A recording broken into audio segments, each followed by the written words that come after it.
Hi guys, welcome to or welcome back to Exposed, and if I'm welcoming you back and you like it here, I'd love it if you stayed and subbed.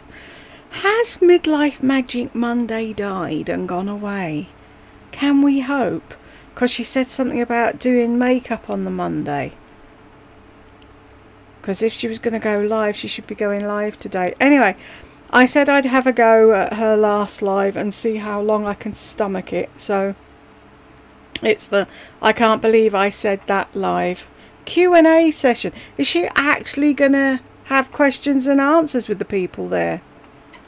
Hey guys. Hey, okay. I'm going to wait until I get verification that you can hear me, I'm on here, and all that good stuff. So I posted early this morning that I was going to do this at 9 today because I have a mammogram appointment. Sound like my grandma. A mammogram, she called it a mammogram. A mammogram appointment, and then I have a hair appointment. I'm going to go get my roots. They're kicking.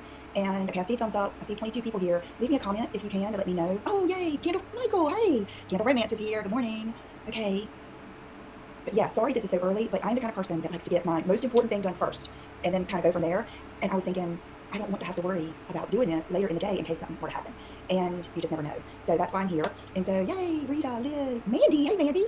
Wild Thing, Cindy. Hey, Cindy, Lisa, Amy. Oh my gosh, everybody's here. Yay, it's a party. It's our dinner. It's going to be a breakfast of lunch today. Okay, so first thing I wanted to do is something that has been on my mind since I posted that Atlanta video on Saturday, which thank you so much for the great response on that. You guys are the best. In that video, I said something that you should never say, and it's not usually something I ever say. And I remember, I didn't think about it when I said it, but I did think about it when I watched it back, and I should have had them edit it out because it's just bad. Okay, let me see who's here. Oh my gosh, you guys, this makes me so happy. How bad was it? Really? You should have had them edit it out. I can't afford that. Is something to really worry over, is it? Song 61, Miss Purple, that's Ann, Rita Baby. Okay, be thinking of some topics for us to talk about, because I just want to talk about this briefly, and then I want to talk about what you want to talk about. Sometimes I will have a whole agenda that I want to talk about, and then we'll do like Q&A or just talking, and then sometimes I'll just have a little something, and then we'll do the rest. I kind of like just the back and forth. Okay, what I said in that video, if you the back and forth, you don't do any back and forth though, do you? Remember when I said we went into Gucci and I told her that I loved unique bags, and she pulled the one up from the top, and when she said it was like some kind of skin, and I said, I don't know if I said I didn't want to see it because I can't afford it, or I couldn't afford it, but that is something that I never say. Never say that. What you say is such a big deal. It is so profound, and I could have afforded it. It's just, it has to be, I mean, we all know this. You can afford a lot of things, but is it worth it to you for the money? Am I going to pay as much for one bag as I can for 3? Is it worth it to me? You know, like, I don't care about some of the things that make something so special. Oh, this, that, you know, kind of like, I was thinking I must have said it with that Chanel bag, the sequin one, because if I were going to spend big bucks, it would have been on the rainbow looking sequin one. It was like $20,000. I could have bought that, but then I wouldn't have wanted to shop anymore. I don't know, that bag would be so daggone precious to me. I might be scared to use it. I mean, I don't know, but it's so important, not only to yourself, to your subconscious, the words you speak. It is important the words I speak to you. Like when I started my Patreon and so many people were saying I can't afford $25 with the economy and stuff like that. No, you choose not to do it. Even if you don't think I'm worth it, that is your choice. But don't say you can't afford it, because that just... But people can't afford it. The lady outside fucking Ulta or wherever it is with her 4 kids, she can't afford it. So if you said to her, do you want to join my Patreon for $25? She'd say, no, I can't afford that, because she can't. I understand what you're saying about if you can and you don't choose to, but there are people out there that cannot afford $25 a month for you. Some people are choosing between eating and heating. You don't understand that, do you?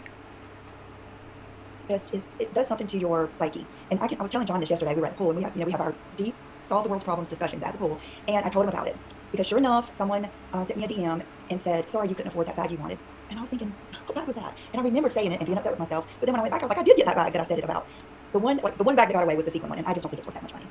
But even as a child, and John and I were talking about this, my parents were very good about showing us how you get quality things at the best price.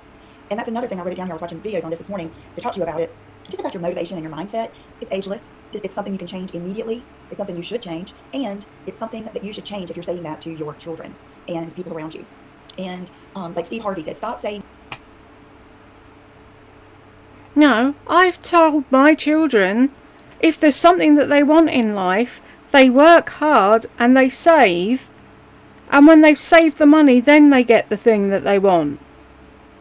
They don't go into debt for it. They don't see and get it on Klarna or late pay or 3 instalments or whatever the hell. We did that once for a television because we needed a television and we didn't have the money for the television, so we got it on HP. Back in the day when I was at home and I was 16, maybe when I was even younger than that, there was a Freeman's catalogue and I'd get stuff off the catalogue and pay it off weekly with my babysitting money and the money I earned at working at my uncle's club. But if you haven't got the money for it, saying I can't afford that isn't doing anything to your psyche other than confirming the point that you haven't got £20,000 to spend on a bag. What you will never buy. Just like try to get that vocabulary out of your head. Heather Blaylock said, I want to be you when I grow up. I'm 39. I love watching you. It gives me something to strive for. Great personality. And thank you so much. I always hope that I can inspire you. Just so many ways. I mean, being a woman, being a mom, being a Christian, a wife, all these things, and still... Christian, really? You're Christian, are you? When did you go to church last? You think reading a devotional before you go to sleep makes you a Christian, do you? Like Jed and I keep saying, you can stand in a garage for as long as you like. It doesn't make you a car. Fucking clueless, this woman is. Being able to have a successful career, that's what I want to just help you strive for. And one video I want to make, and I feel like it's worth a whole video, is, and you guys know I've always talked about the seasons and the times in life for different things. And I've always told you how I don't think when you're starting out and you've got little babies and stuff that you should be stressing over shopping and spending money on Chanel, unless you just have boo-boos of money. But anyway, we'll get into that later. Okay, but Steve Harvey, he's a good one to watch. He's funny, and I think he does have good words of wisdom. One of his best ones is about sitting in first class, that if you can ever sit in first class on the plane, you will not want to go back. And the first time I ever sat in first class is when I went to LA one time, and I went to go see Sheila Fajl and do a meet and greet. And she paid for my plane tickets over there, and she put me in first class. I don't think I've ever been back. I did one time when my mate paid for my flight. I sat coach, but there's a big difference, and it does something up here that will help you if you are wanting to, you know, make more money, have nicer things. I understand some people have no desire, and that is fine. That is great. It doesn't make any of us less than. So, back to not... You really think sitting in first class is important, do you? How about you sit in coach and you spend the money you've saved on a nicer hotel room for the time you're there? You donate it to charity. God forbid you'd actually do something like that. You know, well, we're not saying you can't afford it. What my parents did. What my parents showed us is the way to get to the nice things by working hard, by being smart with your money, and deciding if something is right for you in the moment, in the stage of life you're in. So, sorry, trash day. It's trash day, it's cleaning girl day, mammogram day, hair day, and I think I might stop by the doctor and see if I think I probably have a sinus infection at this point. So, I was trying to think of the things that my parents did that really instilled that in me, and a lot... I think I'll just stop by the doctor. Can you do that over there? Just turn up willy-nilly and get seen? We have to phone ours now. And then they go and ask him, will he see people? And then they get back to you and let you know if you've been granted a fucking audience with your GP. Load of bollocks. A lot of it was we always had really good home-cooked meals. My mom was the best cook. It was very important. Our dinner time was very important. We all sat down together. We talked about, you know, what they still make fun of me when I say I drank all my milk, because they would ask you what you had at school for lunch, different little things, and we would talk about the day. And we always had just such good food. But I can remember my mom in there with a block of cheese, grating the cheese to make the macaroni and cheese.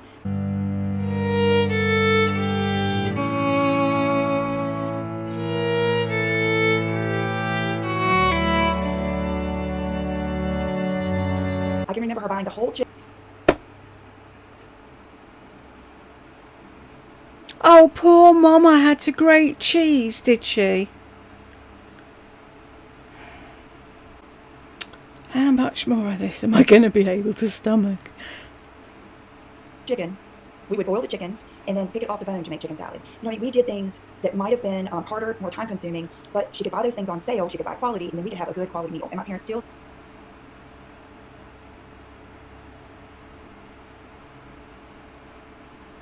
How else do you make a chicken salad?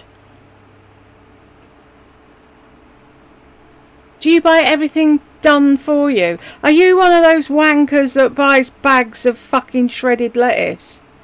Is that who they make it for?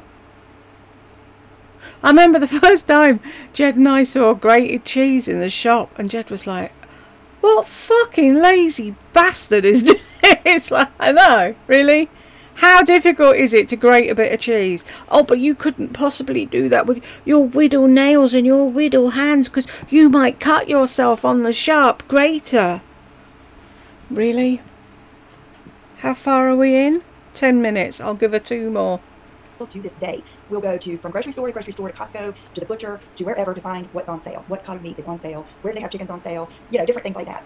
And so that was one way they kind of instilled that in me. And then another thing is when he was, I think I was watching a video. But you don't do that, do you? You don't even wait for sales when you know they're coming. You buy the item before it's gone on sale. The fuck? They haven't instilled anything in that dumb head of yours.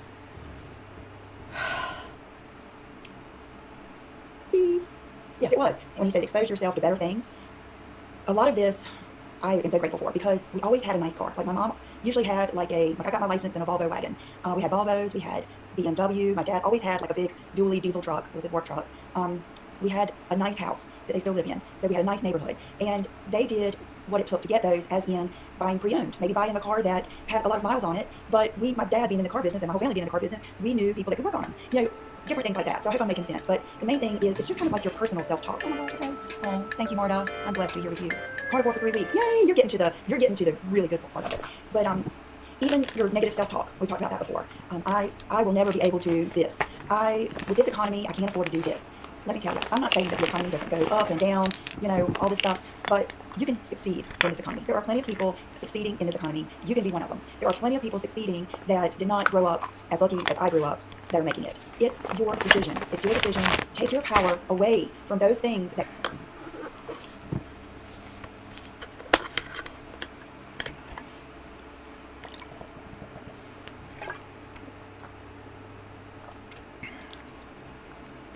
So basically, what you're saying is, it's my decision to be chronically sick, to be in pain 24 hours a day, to not be able to go up and down the stairs, to not be able to do the law degree that I wanted to do, or have the job that I was going to get when the kids were out of school. My decision, is it?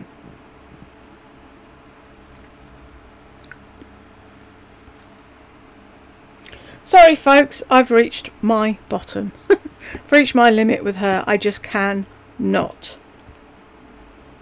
It's our choice, really.